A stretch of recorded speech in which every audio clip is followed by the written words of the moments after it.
Yeah, good day everyone. Thanks for watching the previous video. I appreciate the love that you gave me, the inbox, the discussions that we have with some other brothers from various African countries. Uh, that led me to the topics that I'm going to be covering today. And if you're watching, you can tell your other brothers to come and watch, and also press subscribe. That will be much helpful.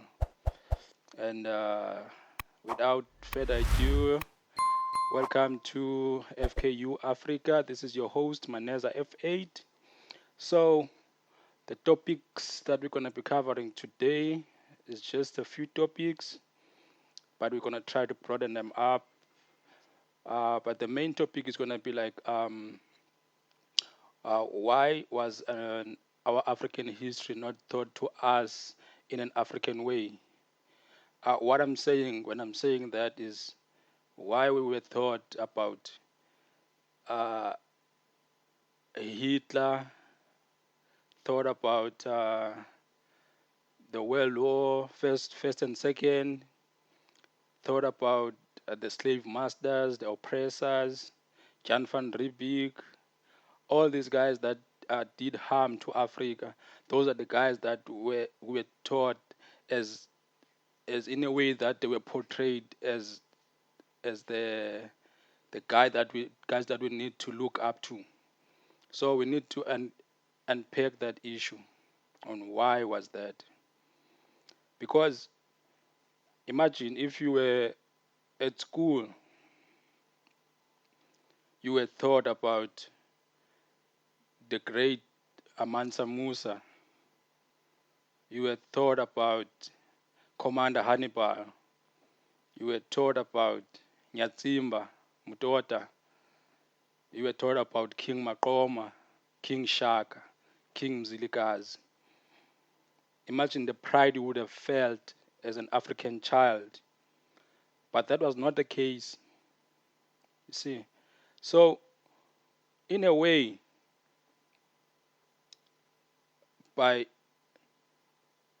preventing you from learning your African history, they took something from you as an African child. They took your pride, they take your dignity. When I'm saying they, I meant the oppressors, the slave masters, the white supremacists, the white monopoly capitalists. Those are the people that are running things when it regards to education, to create an industry, everything. So now, just to brief you about the kind of history that we should have taught at school. So there's this king is a Mansa. So the Mansa is something like an emperor or a king. So he's from Mali, Mansa Musa. Up to this day, no, not even I won't say no African or a black person, not anyone in the world that has come even close to what he was worth back then. He was worth more than 400 billion US dollars. That guy, he was so rich in that way. He made Europe rich. He made a lot of Arabic countries rich by spreading around his money, spreading around his gold. So he was so generous in a way that he was building temples, markers all over. So the downfall of Africans, most of the time, it's their kindness. You see, our kindness is our downfall because without our humanity and kindness, just imagine there were never gonna be a slavery. There were never going to be oppression throughout Africa. We allowed it because we are too kind and we have a humanity. So there's this second king that I want to talk about, a commander, Hannibal. Hannibal was the commander in the Second Punic War. And that war lasted many years, many years. And the way that he fought, he was teaching elephants. He was riding elephants from Tunisia to Rome to Italy, all over Europe throughout those Punic War fights. And he won a lot of battles. And he took it from his father. His father was the first commander in the first Punic Wars, and he won a lot of battles also. So in all African history that we learned from school, there is no winning for a black man or an African. I wonder why is that. So we need to rewrite the history as Africans. As the aim of this podcast is to try to rewrite the history, to put it in a way that our children and our little brothers would learn that African history is not about the oppression and slavery. There was Africa before slavery began, before colonization. There was Africa and it was great. We need to focus on that greatness that we have because we were healing each other without hospitals. We knew a lot, we knew so much. We had universities in Africa. We had strips, writing was started here. We had strips that are dating 1,000 years ago that are still being found in countries like Ethiopia. We have structures that are found underneath the ground in Ethiopia, even up to this day. Castles that are being found in African countries. So you tell me that Africa was just a jungle and slavery came and oppressors came to make it great. No, that's not the case. Africa was great before slavery came here in Africa. And then they made it in a way that we were living in the bushes, we were eating animals, and then they come and make it great for us. No, I don't want any one of us as Africans to believe that. That was not the case, Africa. So now let me tell you about Nyatsimba Mutota. Nyatsimba Mutota was then the prince of um, Matapa kingdom in Zambezi, which now is called Zimbabwe. So when you went north to search for deals for salt, because salt was so rare back then, it was like gold, and there were wars over salt. So he found a way on the far north of Africa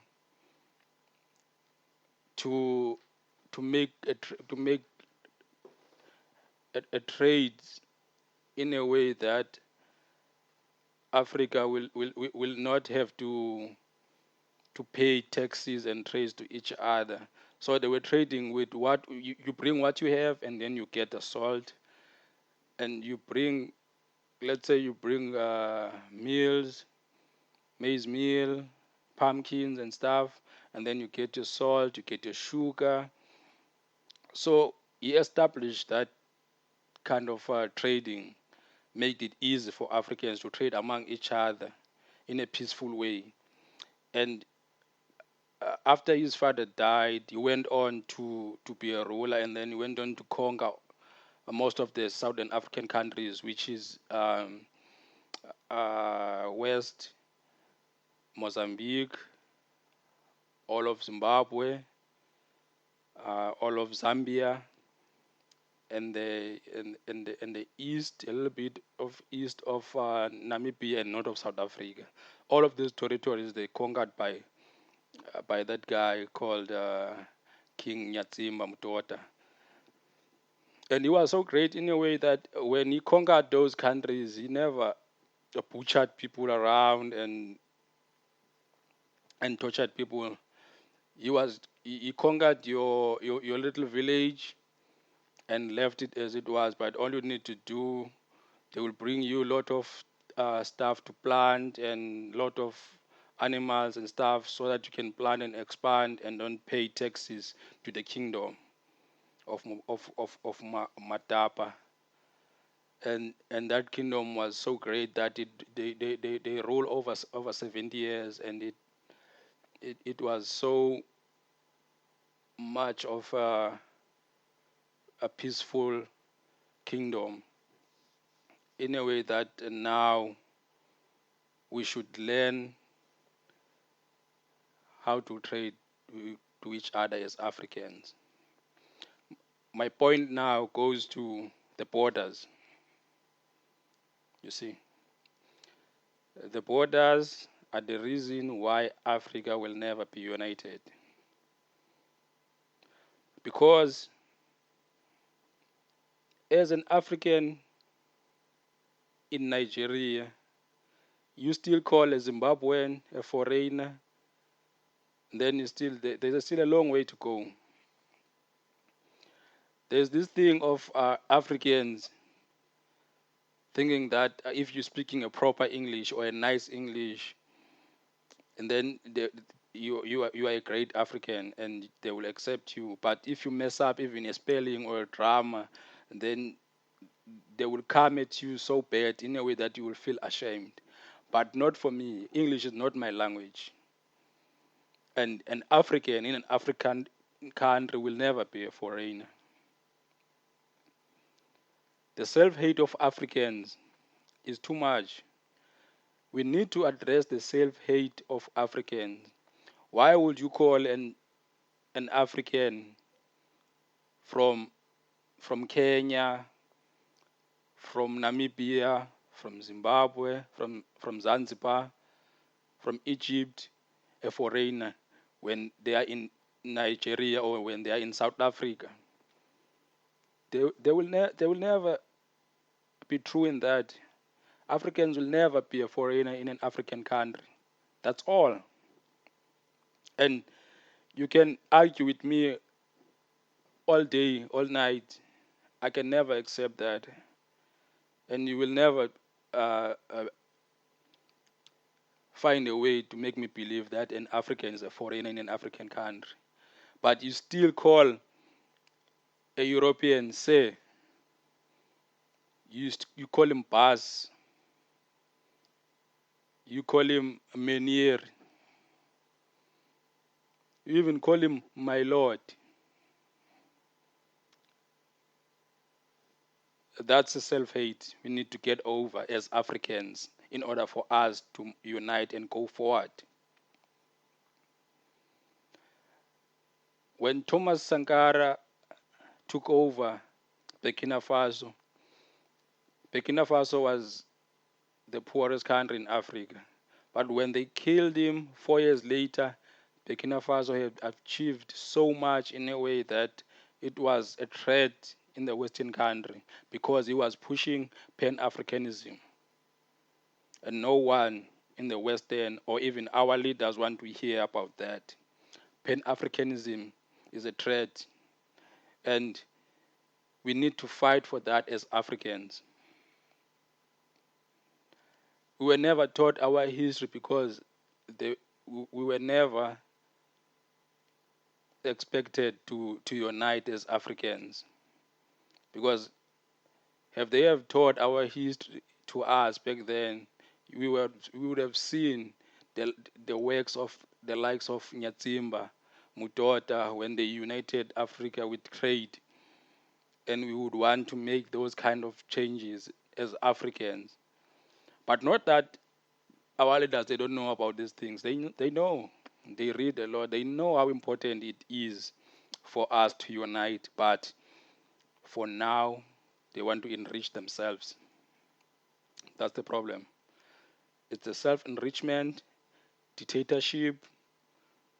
We are way far along for us as Africans to have that African state, United African States, because of our leaders.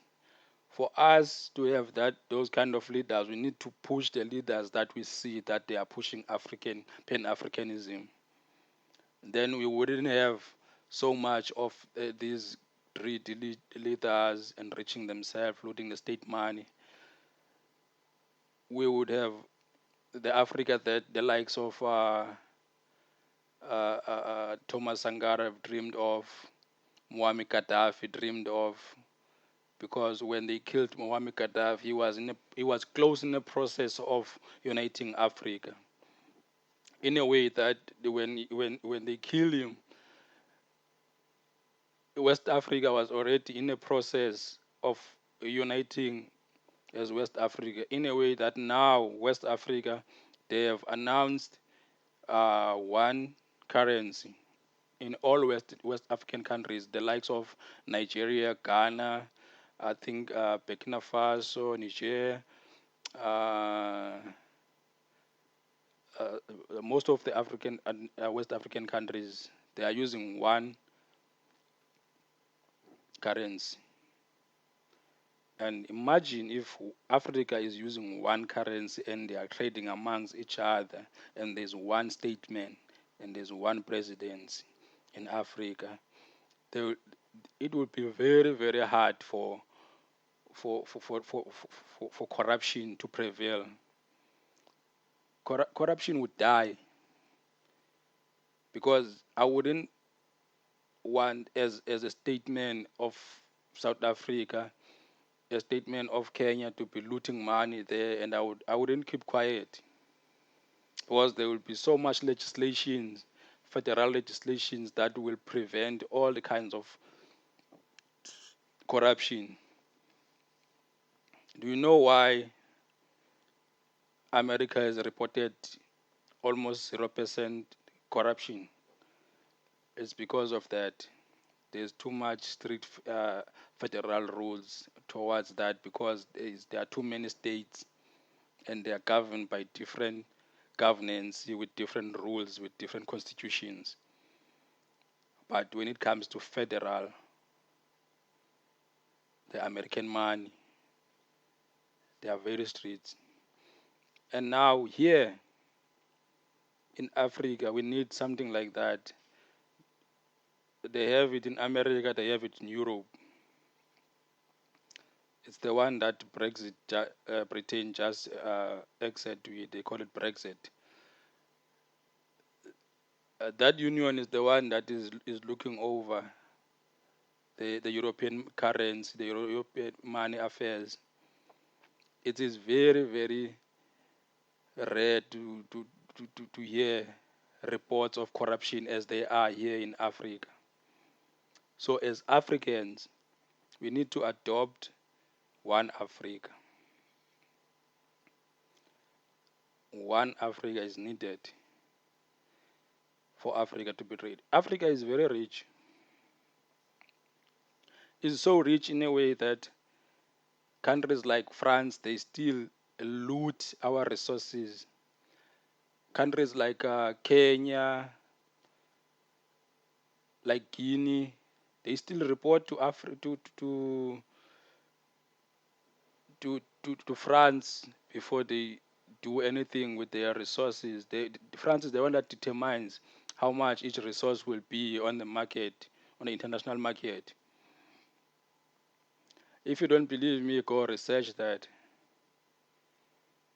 France is still ruling many of the states that they were ruling before they gained independence. And it's sad.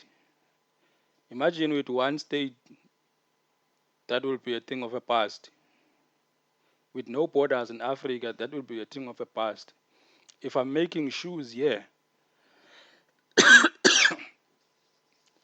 sorry, and I'm selling those shoes here in Cape Town, imagine if I'm getting like let's say I'm selling average of 35%. If I can be able to go and deliver all the shoes in all these African countries without these trade prices that I would have to pay for those services, because I would have to pay money to go and trade there in Lagos, to go and trade in in Nairobi. Without that borders, without the trading prices that I would have to pay, I would have a lot. I will make a lot of money. But now, because we are in this state of each country, it's on its own, and we cannot make those kind of business as easy as they should be. We need to wake up. We need to wake up. So the kind of history that we were taught about. I'm sure in your country you were taught about your country when the slave master arrived, and in my country I was taught about my country, South Africa. The history started in 1652 when Jan van Riebeeck arrives. That's where it starts here in South Africa. It starts in 1652.